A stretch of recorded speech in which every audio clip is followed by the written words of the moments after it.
Hello everyone, and welcome to another episode of All the Mods 6. How are you guys doing today? How's life? So what is the plan for today? Well, we want to get into Mahotsukai in order to get the Morgan sword. But first things first, did we get Euronanite? No. I did stick a few lenses inside because I realized that we are also getting expetrified orbs, and I was hoping that with the grey lens we might be able to also get Stella Arcanum and make everything unbreakable. Actually, I'm looking at the wrong depth, between 15 and 20. This is until 42 and this is 36. So we go to 20? That should give us a better luck. Oh, we got one more Euronanite. Perfect. These are the ores that I'm going to collect. Rock crystals because, it's free, dimensional shard, expetrified orb, and Euronanite. And we also got aquamarine. Are you going to give me 4 pieces? Yes, perfect. Because the thing is, in order to make a Euronanite seed, we only need 4 pieces. And I think in order to duplicate the seed, we just have to put it inside a phytogenic insulator. I could be wrong, but if you notice, it will tell you that you will get back wheat seeds if you put it inside the garden cloche. But here it's going to tell you that you're not going to get the seed. In the phytogenic insulator, there's a seed. So I'm just being very hopeful. There is only one way to find out, and that is by crafting it. Besides, it's about time that we use the farms. So Euronanite is tier 5. It's fine, we have 2 Insanium blocks, but it's kind of expensive. And while we are doing this, we might as well try to get Inferium seeds, which does not require fusion crafting. That is good. By the way, I could be wrong, but there's only tier 1 of Inferium seeds. There's no tier 6 or 5 or whatever. It's just a basic. Don't make jokes. I'm looking for a button. Give me Euronanite. It's just throwing the essence. Okay, thank you. So, moment of truth. I put you in the phytogenic insulator and wait for 3 hours? Oh boy. I know that one of my biggest concerns is also going to be uranium, so we might as well try to get it. Because if we want to have a proper fission reactor, we're going to burn through uranium. And by burning through uranium, I mean hundreds of thousands of ingots. Oh, this one got done. Did we get 2 seeds? No. Oh, you jerk. Since our hopes have been destroyed, maybe we should farm Inferium. Very fast. There is a harvester from Cyclic, which is gentle harvesting. Why is that important? Because we don't want to break the plants, we want to just right click on them. So the question is, what is your range? Oh my goodness, 23 by 23. Okay. Why would I complain? It's perfect. So here is the center of those 2 farms. We are going to have 2 more over there. If we put the harvester over here, will you cover the entire farm? You almost do. Then I'm guessing we put you over here and set you to 19 by 19. That is perfect. In this way, I can have 1 more over here. Okay, I gave it power. You are always on. Are you harvesting? That is kind of nice, but I have to pick it up. So we also need to make an item collector. Okay. That is fine. But here's the point. Before we continue with automating the farm, you should remember that we're using Phytosoil and the Soil Infuser. These are from Thermal Expansion, and since I have not upgraded them, they're just doing an area of 5 by 5, which is essentially these blocks that you see over here which are glowing. These are not functioning. And the upgrade that we need is called Radial Enhancement Upgrade, which for some reason it's extremely cheap. So can I put all 3 of them inside? Oh, 11 by 11. Ew, nice. There are many ways of accelerating the growth of plants in this mod pack, and we will use them in case we need them. Because you should remember, tick acceleration causes lag. At least having more crops looks nicer. And yes, despite my evilness, I like plants. I need to get a mineral seed, and it seems we can infuse a spruce sapling? I'm not sure. Do you work? It says spruce turns into mineral. Nope. Oh yeah, it works. I don't know what I did, because I think the first time I did the same thing. So why am I trying to go with this item collector? Because I think it also has a huge range like the harvester. This is why I'm not going to go with a vacuum hopper or a hopper hawk. The reason that I wanted the mineral seed is that in order to make this crystallized amber, we need magma. And how do you get magma? You need to smelt down either magma cream or magma block. Magma cream for me is relatively expensive because I do not have access to unlimited slime balls. But if we manage to make a mechanical drying basin from Integrated Dynamics, we can just convert lava into magma blocks. And just out of curiosity, how do you grow? I think you need more space to grow, right? So let us get a few saplings, maybe a bit more, and I'm assuming we can just dupe it over here? Yes. So I did manage to make a mechanical drying basin from Integrated Dynamics. It was fun, and I think this is how we're going to do this. We're going to have a superheating element, a crucible, a hopper, cobblestone generator on top, and that should give us lava. We're going to extract the lava and put it inside the drying basin. The mechanical drying basin is also going to require RF, so we charge it up, and that should give us magma blocks. We should take out the magma blocks and insert them into a melting chamber from Cyclic, which you don't do that for some reason. Does it have to be from the bottom? Oh yes, okay. Anyways, the melting chamber is going to give us magma, the fluid, which now we have to insert it into a solidification chamber. There you go. We have it. This is going to be a very temporary setup because I think we need like maximum 2 stacks of this, and that's it. So obviously I'm going to remove everything after we're done. Do you work? Oh, the order matters. Yes. Of course we don't have to wait for 2 stacks, we can just make our item collector and put it over here. And it's already working. So can I bring you 1 level higher? I was a little bit confused because if you look at the working area, it goes down. And then I noticed there is a button up. So this range is actually perfect. And whatever we drop should be collected. Yes. I have expanded our farming area. These 2 are going to be for Inferium, one of these will be for Uranite and the other one for Uranium. The farms are not incredibly efficient, but you can see the speed.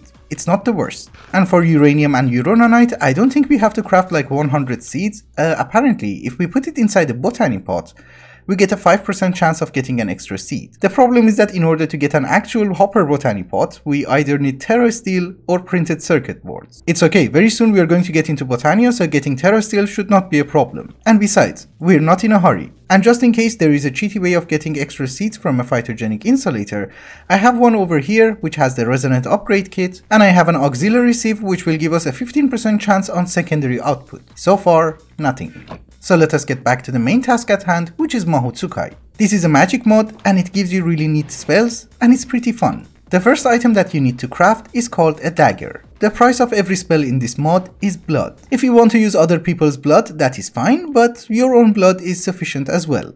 You just right click to stab yourself and you get the bleeding effect. And whenever you're bleeding, you can draw a blood circle. And that is how you make spells. There's a keybind for drawing a circle and you have to do it in your options. Anyways, now that I have stabbed myself, you might notice that on the top left hand corner of the screen we have Mahu 6 out of 129. That is the amount of mana that you have, and in order to operate rituals or do magic, you need to have a lot of mana. And the more that you consume mana or bank it inside a ring, the faster it will regenerate and you will also gain more mana. So it's basically like doing sports, you will get stronger as you do it more. But doing it with a ring is very slow. So we're going to start with our first ritual, which is going to be durability exchange if I can find it. Yes, I did finally manage to find it. So let us get the material for it. We need a mortar and pestle, and we need to get some of the ingredients for the spells. You might notice that we need diamond and emerald. So here is diamond, and here is emerald. This is actually a very decent way of getting mana at the early game. You just stab yourself, draw the circle, 2 emeralds, and 1 diamond. And we just gently remove the blocks. So if I put a chest underneath and put any tool inside, you might notice that it's losing durability and I'm gaining mana. And I'm gaining it relatively fast. Also, do not try to put unbreakable items inside, it's not going to work because you're exchanging durability with mana. Unbreakable items do not lose durability. So what do we want? We want to get the Morgan Sword, correct? Morgan Sword is a variation of Caliburn Sword, and in order to get the Caliburn Sword, we need a ritual called Power Consolidation. And as usual, finding it is a challenge. Yes, it's over here. 2 diamond and 1 emerald. And the only thing that we need is an enchanted sword. It does not really matter what kind of enchantments do we have, it just has to be enchanted. So I want to do this ritual on top of this mountain because I want to make a structure for it and I think it will look cool. It is going to create a giant lake, so let me remove like 2 layers and then I'll be right back. I'm out of power. Do you have a range? Oh, I think I set it up wrong. I have to do this too.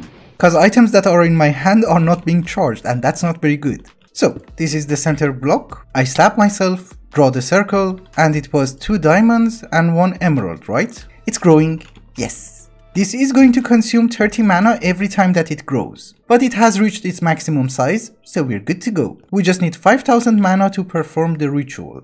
Almost there. So we do have 5000 mana, and the way that we get the Caliburn is that we have to drop the sword into the lake. It has consumed all of my mana, and now we have to find the sword. It's kind of dark. Oh, we got it! Nice! Ladies and gentlemen, the Holy Sword. On its own, it's not the best sword in the world because it does 8.6 damage. But if you read the description, it will tell you that every time that you drop the sword inside the lake, it will level up and it will consume 5000 mana. so it will do more and more damage. The problem is that I'm not a holy person and I'm not in the mood for gathering 5000 mana each time to upgrade my sword. So we're going to go with the Morgan sword, and the way that you get it is to kill your best friend with the Caliburn. And thankfully our passive mob farm has already given us a best friend. Well, I have to make him my best friend, but you know, now you're my friend. Forever. It pains me to do this, but that is the only way. Now we have the Morgan. I reject my humanity.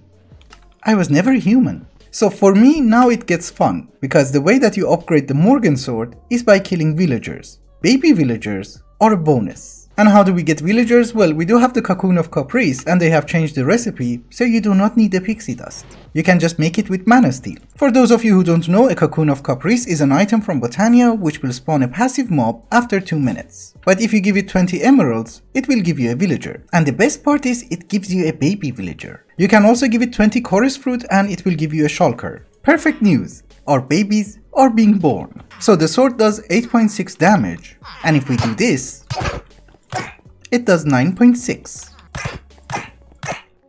Now it does 12.6. I like that. We have to farm villagers. But before farming villagers, there are a few things that we should do. One of them is that you might notice that my ring is getting full of mana. You can easily craft a mana circuit, and if you right click on it, it will deposit your mana. And you can even deposit the mana that you have in your ring. The difference is that this guy is going to hold 100,000 mana and this one can only hold 10,000. Of course, it has other uses in order to power some of the rituals, but for the moment we're just going to use it as a power bank. And in the meantime, we need a few more villagers. And maybe this time we just fence them off. Okay.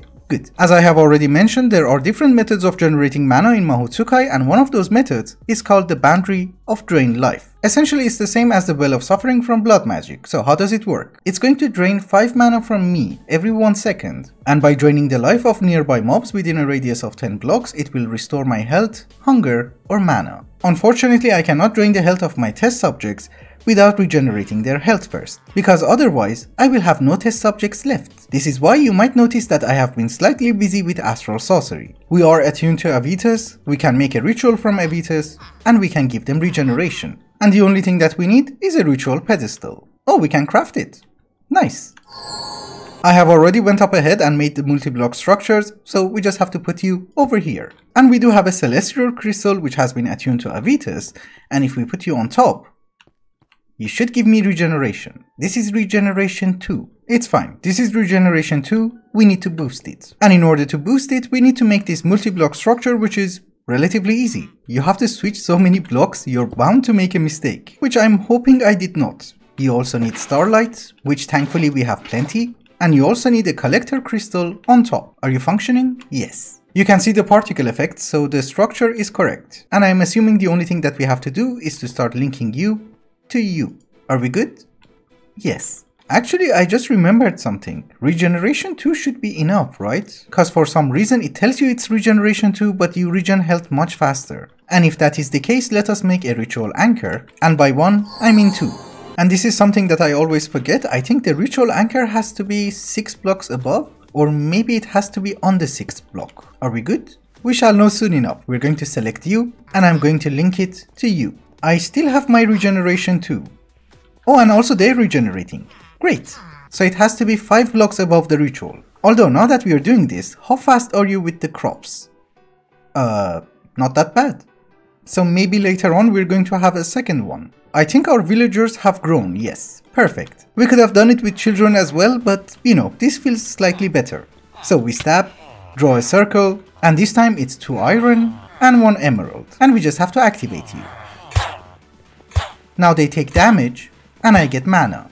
And we should probably mute you. Later on we are going to have a Hall of Suffering, but for the moment, that is how I'm going to generate mana. Do you want to hear something funny? The moment that I cut the video, all of them died. I tried boosting the ritual as much as I could, but unfortunately, they kept dying. So either I have to get a far better crystal, which is a crazy rabbit hole because getting the attributes that you want is very time consuming, or we have to give them time to heal. And thankfully you can control the ritual from Mahotsukai with redstone.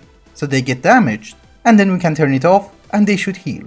But then I was thinking, why have the ritual anchor over here and make a separate structure for it? We can just put it inside our farm so that our crops will be affected by it as well. So you might notice that we have a cage with 8 villagers inside and the ritual anchor is on top. And if I'm not wrong, it's affecting the growth of plants until around here, which is a huge radius. How are we going to automate this? We do have a clock from Cyclic and I'm going to use that. We're going to put it under here, and if I put a block on top, I think you should get a redstone signal. Right? Maybe? Please? It's weird, because this block is powered. It is perfectly fine, we just want to be able to hide it. So instead of doing that, we're going to put you over there. I'm going to put a repeater over here, and now you get a redstone signal. Perfect. So we should be able to activate the ritual relatively easily. Yes, it's working, and those guys are getting damaged, and I'm getting mana. Perfect. I'm also getting saturation, but who cares? I have changed the timer, the ritual is going to be active for around 10 seconds, and we're also giving them 4 seconds to regenerate health. It needs a little bit of tweaking, but we can do that later on. Mahotsukai is not the only thing that we have to do for today, we have other businesses as well. For instance, I think we have enough pink slime, and we definitely have enough liquid meat. So maybe instead of having the mob slaughter factory, we should start making a mob crusher from industrial foregoing so that we will have access to essence. Oh, you're expensive. I think we just make 4 sets and call it a day. So here is our mob crusher, and this time we need a new ender tank for essence, so it's going to be green. Although my question is, how did I automate it? We are just extracting from the vacuum hopper. Okay, so I can just remove you and put the mob crusher instead. We give you the upgrades and you should be fine. Although I say you should be fine, but I need to take that connector. Yes, that one. I had to go and bring some cables, but we are getting mobs. That is good. I had to make a few changes over here. Instead of extracting from a vacuum hopper, we're extracting from the mob crusher. Because this guy actually collects the loot and we don't need a vacuum hopper for it. We are also extracting the fluid and we're inserting it into an ender tank, which I just have to replace. That was for experience, this one is for essence. And if I'm not wrong, we should get essence? Yes. Very good. And instead of keeping meat, we're going to keep essence. And on a very positive news, these guys are still alive. Let us do a few quality of life improvements. For instance, the laser drill.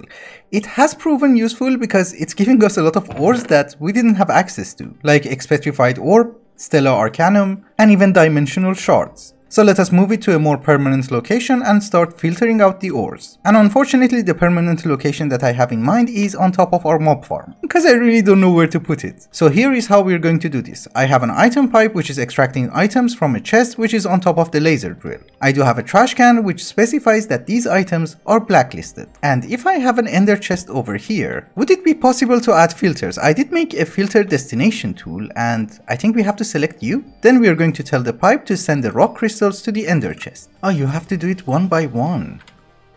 That's not good. I think the easiest solution is that we put you on nearest first. The trash can is 2 blocks away and we put the ender chest, I don't know, like 3 blocks away. And this is called lazy filtering.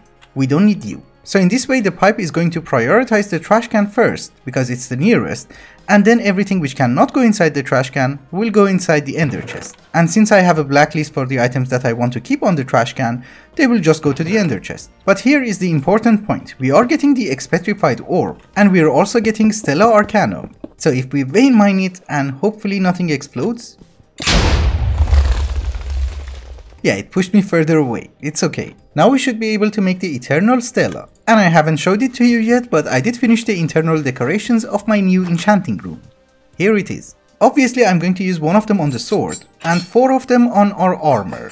And don't worry, it's not going to remain as a cube. I just thought it's easier to make your buildings functional first by doing the interior and then making a facade, which is something that I should have noticed much earlier. But talking about enchantments, I have been making some potions of regeneration, because we have Apotheosis in this mod pack and we should be able to make the Hell Shelf. I'm honestly not wealthy enough in order to make the upgraded version, but we can make a few of the basic ones. And by few, I mean 16. So here is my question. I do have 2 mana pylons over here, so we should be able to do level 30 enchant.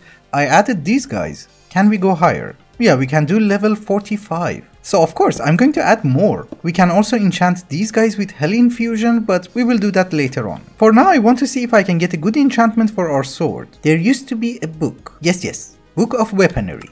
Magic Siphon. I have no idea if Magic Siphon is useful or not. We are going to do something for chestplate. That is garbage. Yeah, I'm stuck with Magic Siphon.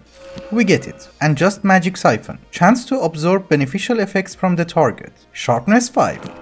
That is nice. And beheading 4. Actually, it's correctly calculating the amount of experience, so we're still at level 170. And what that basically means is that I can be wasteful. Sweeping edge 4.